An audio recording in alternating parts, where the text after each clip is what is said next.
ભગવતી આ જોગમાં છે કેવી માં છે કેવી આપણે અહીંયા વધારે નહીં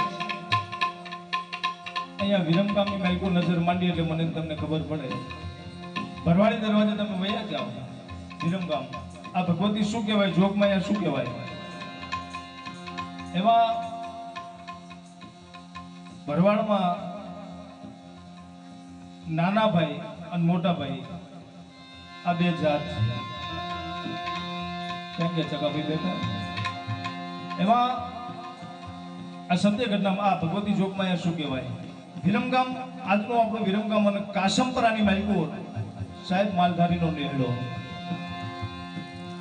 વર્ષો થઈ ગયા વાતને અને વિરમગામની અંદર નવાબનું શાસન અને માલધારીની દીકરી પણ ઉષાને જોવાની હજુ આવતી હતી रजाती घुमारी जरा लावती थी लड़की रोशन कानकी खरी परी मेहताब जिसकी छवि देख के પછી ફીકો ફૂલ ગુલાબ એવું માલધારીની દીકરીનું રૂપક બનેલું અને સુબાની મીઠ મંડાની દીકરીની માથે એ આપણો વિરમગામના નવાબને એમ કહેવાય કે દીકરીની માથે મીઠ મંડાની અને કેણ મોકલાવ્યું એ માલધારીના નેહડામાં કયો કે આ દીકરી હારે હથેવાળો કરો છે એની હારે શાદી કરવી છે લગ્ન કરવા છે સાહેબ માલધારીના નેહડામાં આ તો સુબાનો હુકમ હતો નવાબનો હુકમ હતો હુકમને ઠુકરાવાય જ નહીં કદાચ એ સમયમાં એ બીકના માલ્યા ડરની માલકોરી કદાચ એ માગું સ્વીકારી લીધું ને આ પાડ્યું અને તેથી દીકરીએ એમ કીધું હતું બાપુ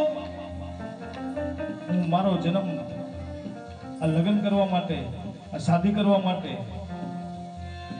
હથેવાળો કરવા માટે મારો અવતાર નથી બાપુ હજી તું મને ઓળખવામાં ભૂલ ખાય બાપુ હું ઈ શક્તિ છું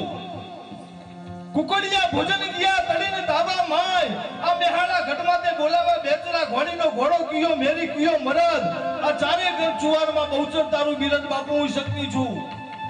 જેથી 20% ની માઈકો અલાઉદ્દીન ખિલજી આવેલો રમજાન મહિનો સાંભળજો આ દીકરી અહીંયા માલધારીની દીકરી અહીંયા બાપને ટકોર કરે છે બાપુ હું ઈ દીકરી છું કે 20% ની માઈકો અલાઉદ્દીન ખિલજી આવેલો રમજાન મહિનો અને આવી અલાઉદ્દીન ખિલજીના માણસોને કીધું કે રમજાન મહિનો છે રોજુ છોડવા માટે સબ્જી બનાવો અને માણસોએ કીધું બાપુ રોજુ છોડવા માટે કોઈ સબ્જી નથી આ ટૂંકમાં વાત કરું ને 25 કુકડાના બચુડિયા રમતા હતા ને એની માટે મીઠ મંડાની કીધું કે આને ભંડારી આની સબ્જી બનાવો રોજુ છોડવું છે વાત કરતા વાર લાગે કુકડાના બચુડિયાને ભંડારી એની સબ્જી બનાવી રોજુ છોડ્યું પણ એક કુકડાનું બચુડિયું એક નીલ એક પઠ્ઠો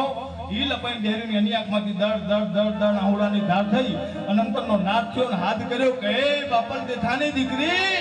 બાપ અમે તો તારા છી અને તું બેઠા અમે શેકાઈ આંખમાંથી આહુડાની ધાર થઈ અને ભગવતીને એમ કહેવાય કે કાને અવાજ પડ્યો અને ભગવતી ભેડિયો ખંખેરીને માં ભગવતી ઊભી થઈ અને લાલ ઘુમેલાખું થઈ ગયેલી અને હાથમાં બડુકો અને માં ભગવતીના મોઢામાંથી શબ્દ નીકળ્યા ફાટો ફાટો જેટલા મુસલમાને કુકડા ખાધા હતા એ બધાના પેટ ફાડી ફાડી અને બહાર નીકળ્યા ઈ અહીંયા દીકરી બાપને ટકોર કરે છે, બાપુ હું ઈ શક્તિ છું, ઉકળિયા ભોજન કિયા, આ તડીને તાવા માય, આ મેહાણા ઘટમાં તે બોલાવ્યા બેચરા, ઘોડીનો ઘોડો કિયો મેરી કિરિયો મરાદ, આ ચારે ગણ ચુવારમાં બહુચર તારું બિરાજ, બાપુ હું ઈ શક્તિ છું. એ અહીંયા માલધારીની દીકરી બાપને ટકોર કરે છે, બાપુ પાછા વળી જાઓ. પણ કે બેટા આ તો નવાબનો હુકમ છે, આ તો સુબાનો હુકમ છે.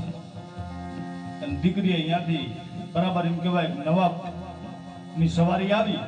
દીકરીને ખબર પડી કે દીકરીએ આજનું વિરમગામ, આજનું કાસમપરામાંથી દીકરીએ ગઢ કરતી દોટ મૂકી. પાછળ નવાબના માણસો છે, પાછળ માલધારી છે. કદાચ જો દીકરી વિરમગામ બહાર કદાચ નીકળી જાય તો નવાબ આપણને જીવવા નહીં દે. પાછળ માલધારીનો નેહડો દીકરીની પાછળ છે, નવાબનું લશ્કર પાછળ છે. અને કાસમપરાથી દીકરીએ ગઢ કરતી મૂકેલી દોટ આજનો ભરવાડી દરવાજા પાસે આવી. અને દીકરીને એમ થઈ ગયું, અને ભરવાડી દરવાજા પાસે આવી દીકરી આંખ બંધ કરી અને ભગવતી જોગમાં એનું સાહેબ અનુસંધાન કર્યું છે, માં ભગવતીને યાદ કરી છે. અને તેથી ભરવાડી દરવાજાની અંદર એમ કહેવાય કે ધરતીએ માર્ગ આપી દીધોની દીકરી ત્યાં હમાઈ જાય. વાત અહીંયા પૂરી ન થાય, દીકરી અહીંયા હમાઈ જાય. અને આજનું આપણું રેલવે સ્ટેશનની પાછળ તમે જાઓ, સાહેબ ચુંદડીનો છેડો અહીંયા નીકળ્યો હતો. અને આજ ભરવાડી દરવાજે બેઠી રાજબાઈ આ માલધારીના નેહડાની દીકરી હતી. અને આજ પણ તમે રેલવે સ્ટેશનના એ પાછળ જઈ અને રાજબાઈના મંદિરે જઈને બે હુંડા પાડો. આજ પણ જો ભગવતી હોકારા દેતી હોય એવી ભગવતીને યાદ કરતા હોય ત્યારે મારી આકાશમાં તળનું ધરી અંબરનાથ સુરાવર પાઈ તમે.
લપડ જોડે નહીં તો માયા ઘોડલે ફેલવા બાળને માવડી હવે દર્શોડો માતું જોગ માયા એવી ભગવતી એવી જોગમાં એવી માને યાદ કરી. પણ અહીંયા ભજનના દોર તરફ આપણે જવું છે. અહીંયા સીતાબાના મંદિરના પારા નીચે બેઠા છે ત્યારે એક શ્રદ્ધાંજલિનું ભજન હું દીવા ભગતને વિનંતી કરું કે શ્રદ્ધાંજલિનું ભજન લઈને આવે. દીવા ભગત